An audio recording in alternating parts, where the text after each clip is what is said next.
السلام عليكم. لا تنسوا الاعجاب بالفيديو والاشتراك في القناة تشجيعا لنا لنستمر بنشر المزيد إن شاء الله.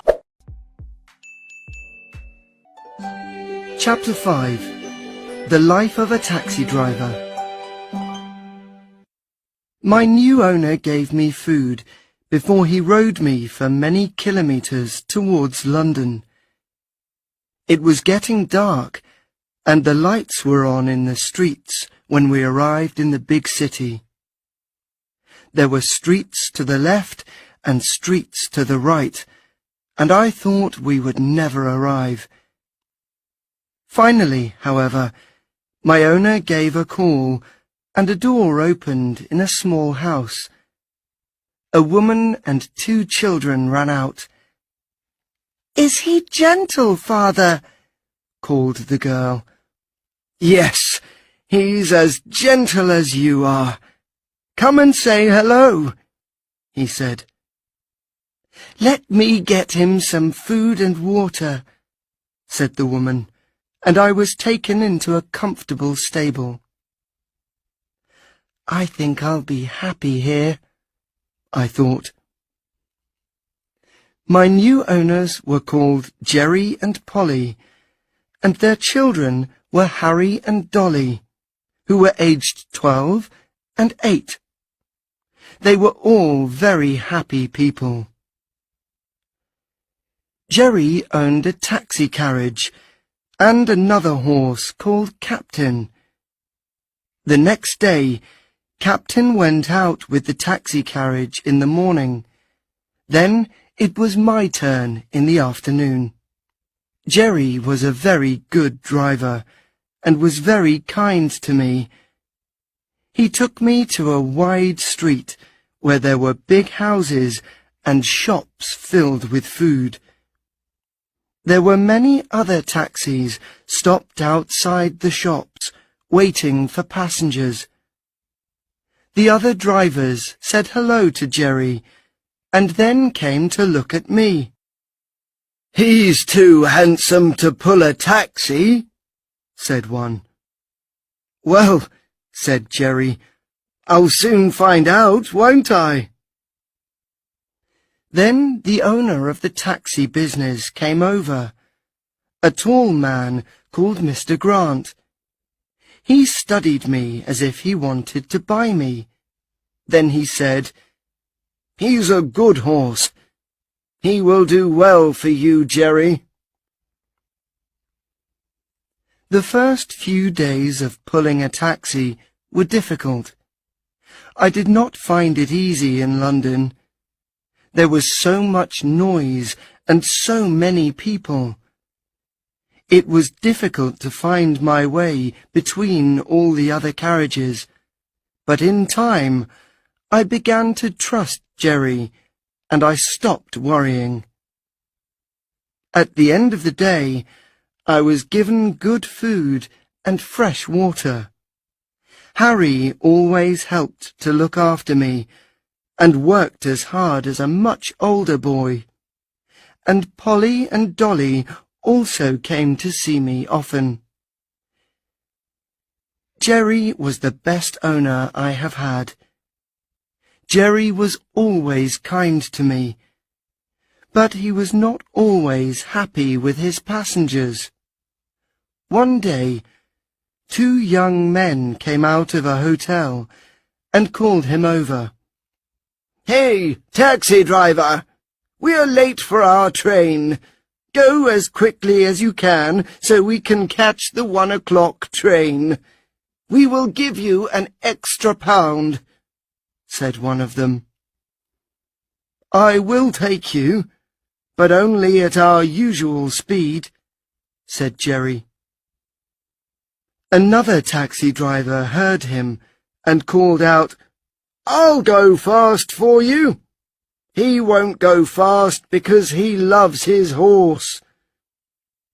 The men laughed and jumped into the other taxi. "I must always think about my horse," said Jerry. £1 won't help if it makes my horse too tired to take other passengers for the rest of the day."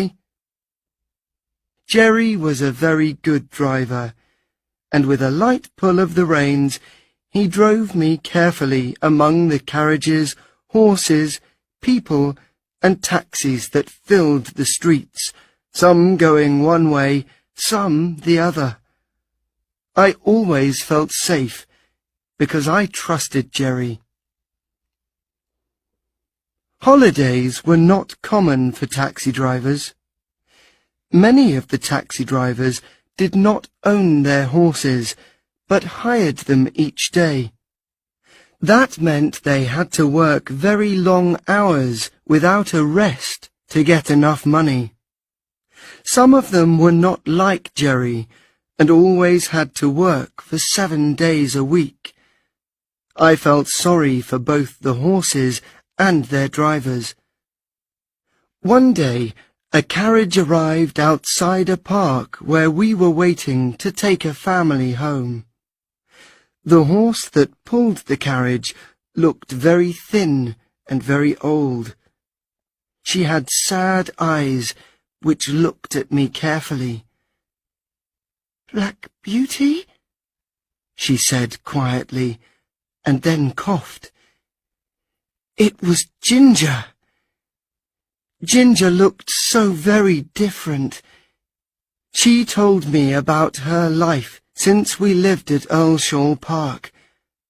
First, a wealthy man bought her, but she was not able to run very fast after her fall, and she was soon sold again. She had many new owners, each one paying a little less money for her. Then I was bought by a man who has many horses and hires them to men who need them for taxi carriages, she continued. But I'm not strong enough for this work. The men hit me hard when they want me to go faster. I work every day without any break. You usually kick people who aren't good to you, I reminded her.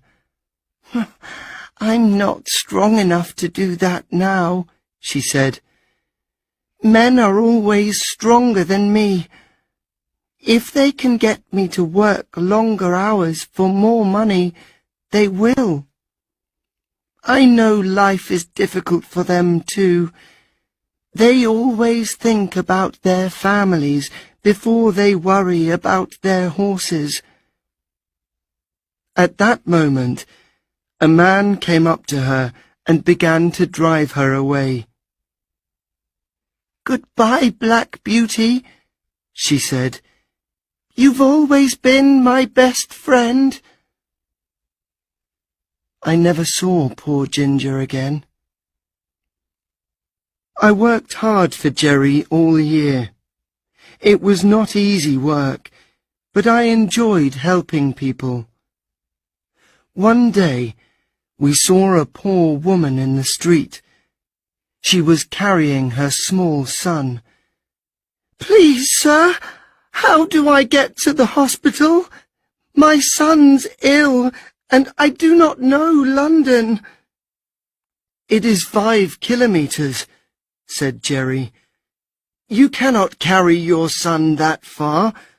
I'll take you. You don't have to pay me." The woman was very pleased, but before she could get into the taxi, 2 men jumped up in front of her.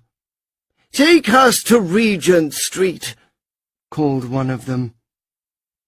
"This woman is taking the taxi," said Jerry.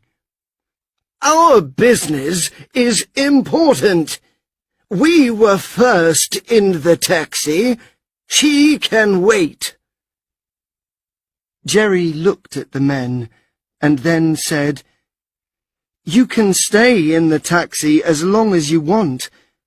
I can wait while you rest yourselves."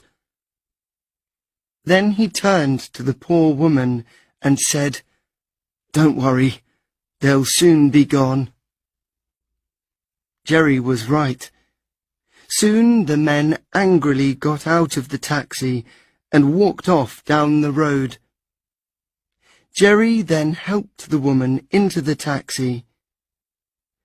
We left the woman and her son at the hospital, and as we were leaving, a wealthy-looking woman called us over. "Jerry Barker? Is it you? I'm pleased to find you here, because it's difficult to find a taxi in this part of London."